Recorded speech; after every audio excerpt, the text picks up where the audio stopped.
Poštovane dame i gospodo, drage kolegice i kolege, sve vas srdačno i toplo pozdravljam i nosim vam pozdrave kolegica i kolega iz Gradske knjižnice Rijeka.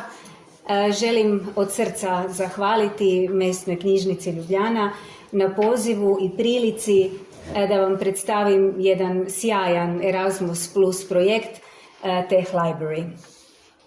Izlaganje je pripremljeno na hrvatskom jeziku, ali sigurna sam da to za ovako lijepu i važnu temu neće biti problem. Biti knjižničarem u današnjem vremenu je predivno, složit ćete se, ali i jedno vrlo zahtjevno iskustvo.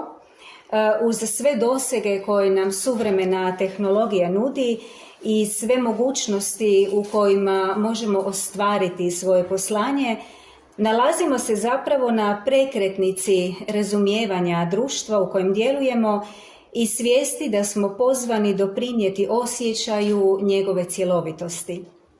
Način na koji ćemo to ostvariti je Narodnu knjižnicu učiniti prostorom otvorenim i pristupačnim svim slojevima društva, bez obzira na ograničenja s kojima se jedan dio naših korisnika nosi.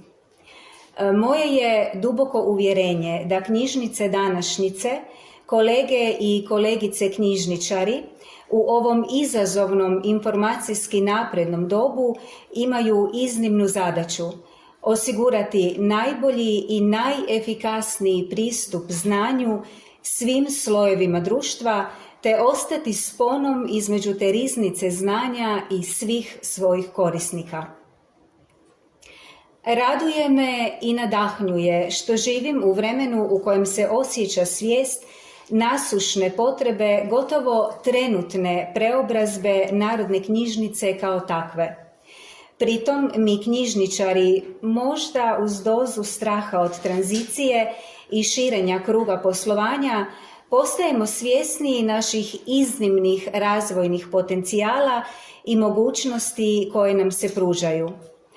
Da, od nas se traži vlastiti razvoj, izgrađivanje, usavršavanje, usvajanje novih znanja i vještina, te proaktivan stav u odnosu na zajednicu u kojoj djelujemo, a posljedično navedenom i okrenutost prema ranije prečesto zapostavljenim kategorijama korisnika. I to je nešto što trebamo objeručke prigrliti. Od nas s punim pravom društvo očekuje da svi njegovi članovi, gotovo bez iznimke, budu ravnopravni u odnosu na usluge koje knjižnica pruža, a koje su danas često namijenjene onim našim korisnicima koje percipiramo kao većinu. Apsolutno je nužno da ukoliko želimo biti modernom, progresivnom, inkluzivnom knjižnicom, moramo osigurati i ponuditi usluge koje će biti u skladu i s posebnim potrebama naših korisnika. Da bismo u tome postali uspješniji, pozvani smo trajno pronalaziti načine, modele i mehanizme kako unaprijediti stručne kompetencije knjižničara. Točno, živimo u svijetu u kojem još uvijek je previše knjižničnih sredina, gdje se osjeti određena, ako ne i izrazita, podjela korisnika na one kojima je pristup svim knjižničnim uslugama prilagođen i olakšan, nasuprot onima kojima je pristup tim istim uslugama otežan, ako ne i potpuno onemogućen. Takvo stanje za mene kao knjižničarku Europe i svijeta je neprihvatljiv. U dugom razdoblju povijesti knjižnica, Narodne knjižnice u jezgri svog poslanja sadrže ono najljepše što u svijesti svakog čovjeka predstavlja pojam knjižnice. Princip otvorenosti, demokratičnosti, općeg dobra i dostupnosti. Narodne knjižnice od svojih su početaka po svom esencijalnom poslanju u službi cjelovite zajednice i svih njezinih članova, bez ograničenja. Sve rečeno, uz izraženu socijalnu osjetljivost i društvenu inkluziju treba biti pokretački element našeg svakodnevnog rada. Zvuči zahtjevno, ali istovremeno ispunjava i pruža istinsko zadovoljstvo. Knjižnica je uvijek bila i uvijek će biti okupljalište, te prostor u kojem ne bi smjelo biti društvene izoliranosti. To je razlog zašto može pomoći u revitalizaciji zajednice u čijoj sredini djeluje. Pritom posebno je potrebno obratiti pažnju marginaliziranim, ranjivim i zapostavljenim članovima našeg društva, upravo onima koji lokalnu knjižnicu ne mogu koristiti na uobičajeni način, bilo zbog mentalnog ili tjelesnog invaliditeta ili širokog raspona drugih razloga. Brojni su međunarodni dokumenti o knjižnicama i knjižničnim službama koja su usvojila relevantna međunarodna tijela, a koji knjižnicu vide na gotovo identičan način. Spomenimo samo IFLINE i UNESCO-ve smjernice za razvoj službi i usluga koje u svom 3. poglavlju kažu: Narodna knjižnica mora težiti tome da služi svim građanima i svim grupama. Potencijalne ciljane skupine Narodne knjižnice su pojedinci i grupe s posebnim potrebama, na primjer slijepi ili slabovidni, te oni s oštećenjem sluha, ljudi vezani uz kuću, ljudi koji borave u raznim ustanovama, na primjer u bolnicama ili zatvorima.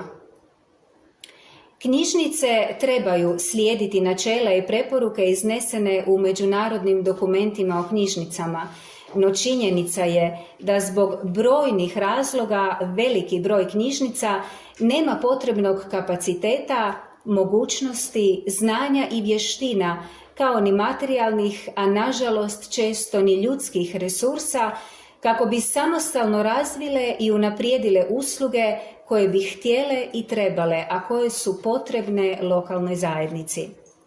Stoga je važno pokrenuti suradnju s drugim ustanovama i knjižnicama, kako na nacionalnom, ali još više na međunarodnom planu. Na taj način europske knjižnice postaju dio jake mreže europskog građanskog društva i svaka pojedinačna knjižnica važan element kojim se borimo protiv svakog oblika društvene isključenosti. Danas, više nego ikada u povijesti, imamo neprocjenjivu priliku da kroz transnacionalnu suradnju možemo surađivati, kako kroz neposrednu interakciju, tako i u online okruženju. Osim što nam to daje priliku da nas drugi kolege inspiriraju, istovremeno nam pomaže da usvojimo nova znanja i vještine koje će biti od istinske koristi društvu u kojem djelujemo, kroz implementaciju uspješnih inicijativa, projekata i usluga. Jedino tako možemo ostvariti najvažniju misiju narodnih knjižnica, da budu dostupne svim svojim korisnicima i potencijalnim korisnicima bez ograničenja.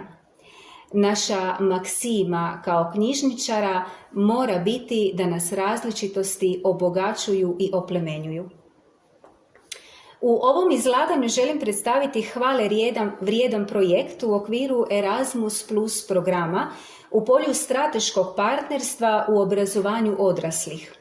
Riječ je o projektu Teh Library koji za cilj ima poboljšati usluge narodnih knjižnica za slijepe i slabovidne korisnike, što se želi postići korištenjem alata informacijskih i komunikacijskih tehnologija i obukom knjižničnog osoblja uz uspostavu međunarodne mreže knjižnica za suradnju, kako bi one mogle razviti i ponuditi usluge prilagođene potrebama svojih slijepih i slabovidnih korisnika. Posebno se pritom želimo osvrnuti na trening program koji se održao u Rijeci od 28. ožujka do 1. travnja ove godine, na kojem su sudjelovali svi partneri uključeni u projekt. No, započnimo s odgovorom na pitanje o čemu se radi i što je cilj projekta Teh Library. Projekt Teh Library fokusira se na 3 važna elementa. Podržati razmjenu najboljih praksi među knjižnicama uključenih u projekt, proširiti digitalne kompetencije knjižničnog osoblja te uspostaviti mrežu knjižnica za suradnju. Partnerstvo se sastoji od 6 knjižnica iz 6 različitih zemalja. To su Regionalna narodna biblioteka Petko P. Slavejkov iz Bugarske, Gradska knjižnica Rijeka iz Hrvatske, Unione della Romagna Faentina iz Italije, Maslaca Municipality iz Latvije, Biblioteka Nacionala a Romanei iz Rumunjske i Mesna knjižnica Ljubljana iz Slovenije te Argo iz Italije, kao partner koji pruža koordinaciju i podršku u području komunikacije i promocije web alata. Partnerstvo je dijelom izgrađeno na postojećim mrežama i suradnji, kao i na usklađivanju specifične stručnosti i iskustva u domeni projekta. Kako sam već napomenula u početnom dijelu izlaganja, posljednjih godina knjižnice osjećaju porast potražnje za građom i uslugama koje odgovaraju potrebama specifičnih skupina potencijalnih korisnika, na primjer migrante, korisnike s oštećenjem vida, sluha, kretanja, a zahtjev za specijaliziranim uslugama za slabovidne osobe u lokalnim ili nacionalnim sustavima stalno raste. Shodno tome, knjižnice današnjice pozvane su da ulože dodatna nastojanja, ne samo vezana uz nabavu posebnog formata građe, specijalnih uređaja ili tehnologija, nego još i više da organiziraju radionice podučavanja i osnaživanje kompetencija svojeg osoblja kako bi mogli profesionalno i adekvatno odgovoriti na zahtjeve vremena. Stoga knjižnice koje su uključene u ovaj Erasmus projekt Teh Library primjer su kako djelovati proaktivno i prvenstveno kako uložiti u edukaciju knjižničara koji će samo tako biti u mogućnosti kvalitetno odgovoriti na potrebe svojih korisnika s oštećenjem vida. Ovo je jedna uistinu vrijedna prilika za sve uključene partnere da iznađu načine kako osuvremeniti svoje usluge za slijepe i slabovidne korisnike, te kako proširiti kompetencije svog osoblja putem razmjene najboljih praksi s drugim europskim knjižnicama. Na taj način projekt Teh Library potiče suradnju i razmjenu među knjižnicama izvan pojedinačnih nacionalnih okvira. Osim toga, novostvorena čvrsta suradnička mreža između knjižnica ostaće na snazi i nakon završetka projekta.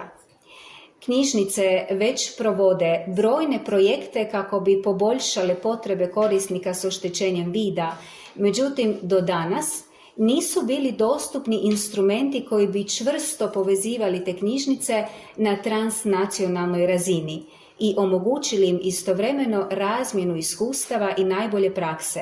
Projektom Teh Library to se želi promijeniti. U sklopu njega stvara se i dodatno razvija online platforma za koju se očekuje da će djelovati kao koristan instrument za promicanje stručnog usavršavanja i nakon završetka projekta. Platforma trenutno okuplja knjižnice koje su uključene u Teh Library projekt, no u sljedećoj fazi i ostale knjižnice biti će pozvane da se pridruže i podijele svoja iskustva vezana uz rad sa slijepim i slabovidnim korisnicima. U sklopu projekta Gradska knjižnica Rijeka, kako sam napomenula, bila je zadužena za organizaciju i održavanje edukacije osoblja na projektu, a koja se održala u Rijeci u zadnjem tjednu ožujka ove godine, na kojoj su sudjelovali predstavnici svih partnerskih organizacija. Predavanja i praktične prezentacije održane su u prostoru Rehaba, Riječke razvojne agencije, gdje se provode programi s naglaskom na jačanje kreativnih kulturnih industrija.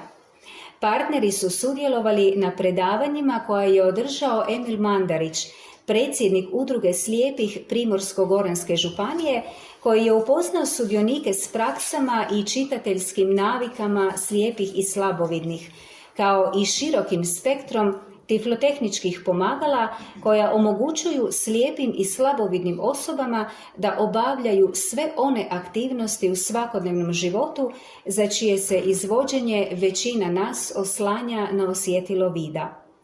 Dao je naglasak važnosti uspostave komunikacije i pravilnom načinu ophođenja u radu sa slijepim i slabovidnim osobama, koje bi se zatim trebao odraziti na povezivanje s ustanovama i sa udrugama u lokalnoj sredini.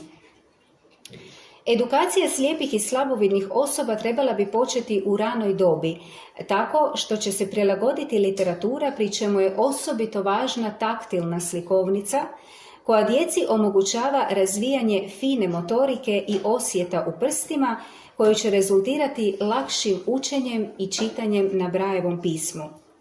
Također, gospodin Mandarić upoznao nas je s načinom prilagodbe sadržaja digitalnih i tiskanih medija, od veličine slovnog tiska i pravilnog izbora boja sa jasno izraženim međusobnim kontrastom boje pozadine i boje teksta, što uvelike olakšava čitljivost sadržaja i čini ga pristupačnim. Polaznicima je posebno bio zanimljiv primjer višestrukog printa, poput pozivnica, kataloga muzeja, letaka i sl., u kojem se preko crnog tiska na Brailleovom pismu, što omogućuje da isti materijali budu na jednak način dostupni i videćim i slijepim osobama. Također su predstavljeni uređaji, naprave i softveri kojima se koriste slijepe i slabovidne osobe, a veliki dio spomenutog vrlo je jednostavno implementirati u knjižnične usluge, što je maleni korak, ali uvelike olakšava pristupačnost našim slijepim i slabovidnim korisnicima.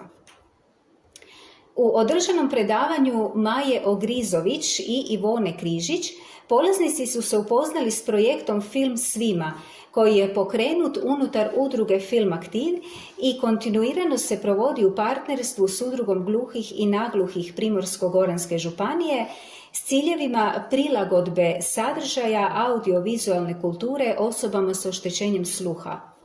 Budući da je 2021. godina u Hrvatskoj proglašena godinom čitanja, Udruga Film Aktiv u suradnji s Udrugom Portić i Gradskom knjižnicom Rijeka izradili su audio knjige. Izabrana su 4 naslova dječje književnosti, koje su Tete pričalice, volonterke Udruge Portić, posvećene čitanju priča bolesnoj djeci u bolnicama, uz edukaciju Emila Mandarića, pročitale u studiju Radio Rože u Rijeci i stvorile audio izdanja odabranih naslova. Nakon što su prevoditelji i tumači za hrvatski znakovni jezik iz Udruge gluhih i nagluhih Primorsko-goranske županije pročitano preveli u hrvatski znakovni jezik, te su dodani kreativni vizualni elementi, iz tiska su izašle prve audiovizualne knjige koje su razlog pokretanja inkluzivnog projekta Gradske knjižnice Rijeka naziva Knjiga svima. Također, u sklopu praktičnog dijela edukacije posjetili smo Hrvatsku knjižnicu za slijepe u Zagrebu, gdje smo se upoznali s nastankom knjižnice i njezinom poviješću. Upoznali smo sve odjele knjižnice i upoznali smo se sa specifičnostima njihova rada. Posjetili smo također odjel za snimanje zvučnih izdanja s kopirnicom, gdje se obavljaju poslovi snimanja zvučnih knjiga i časopisa i također njihova kopiranja. Posjetili smo također i odjel brajične tiskare s knjigovežnicom, gdje su nam domaćini prezentirali proces tiskanja knjiga i časopisa na brajici te njihov uvez. Također predstavili su nam rad u posudbenom odjelu knjižnice, kao i razvijenu međuknjižničnu posudbu sa istovrsnim knjižnicama u svijetu. Posjetili smo i Tiflološki muzej u Zagrebu kao jedan od rijetkih specijalnih muzeja u Europi koji se specifično bavi problematikom osoba s invaliditetom, prvenstveno osoba oštećena vida. imali smo priliku vidjeti koje sve mogućnosti postoje da se osobama s invaliditetom s posebnim naglaskom na osobe sa oštećenjem vida omogući i približi korištenje kulturnih sadržaja, što je pozitivan primjer u načinu podizanja kvalitete života osoba s invaliditetom. Na kraju posjetili smo dramski studio slijepih i slabovidnih Novi život iz Zagreba, najstarije kazalište slijepih na svijetu, osnovano davne 1948. godine. Rad kazališta i njegove specifične karakteristike predstavio nam je predsjednik Hrvatskog saveza slijepih i dugogodišnji ravnatelj dramskog studija Vojin Perić. Prva dječja knjižnica za djecu s oštećenjem vida na području Republike Hrvatske je jedina knjižnica specijalizirana za djecu. Otvorena je pri osnovnoj školi Pećine u Rijeci, koju smo unutar praktičnog dijela edukacije također imali priliku posjetiti. Pri istoj školi djeluje odjel za djecu s oštećenjem vida u kojem polaznici imaju kontinuiranu stručnu podršku i praćenje. Knjižnica je otvorena s ciljem da prikupi što više literature koja je prilagođena na način da je mogu koristiti djeca s oštećenjem vida. Pritom, prioritet svakako imaju taktilne slikovnice i knjige, budući da su one na tržištu gotovo nedostupne za djecu s oštećenjem vida.